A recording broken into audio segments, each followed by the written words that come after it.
Docteur Xavier Latouche, on parle d'augmentation des seins. Voilà quelque chose qui se pratique depuis des années et pourtant il y a encore des innovations en la matière.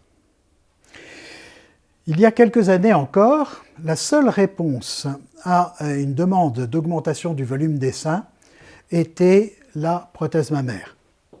Gonflable, pré-remplie, avec du silicone ou autre, mais prothèse mammaire. Aujourd'hui, l'arsenal thérapeutique s'est enrichi d'une technique supplémentaire, la lipoplastie ou l'hypofilling. Le principe en est simple. On aspire de la graisse là où elle est jugée en excès, généralement au niveau des cuisses, des genoux, du ventre. Cette graisse est filtrée, puis réinjectée au niveau des seins en strates harmonieuses qui permettent à la fois de remplir et de remonter les seins. C'est une technique miracle, en somme. Technique miracle, non. Hélas, il y a un certain nombre d'inconvénients à cette technique.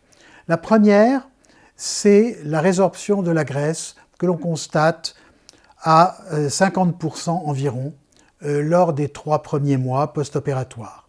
Et ceci peut justifier la survenue d'une deuxième intervention 6 à 12 mois plus tard.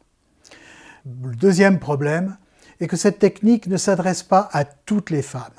Et c'est le chirurgien qui, en fonction du dossier médical, est en mesure de choisir et de décider en fonction également des souhaits de la patiente.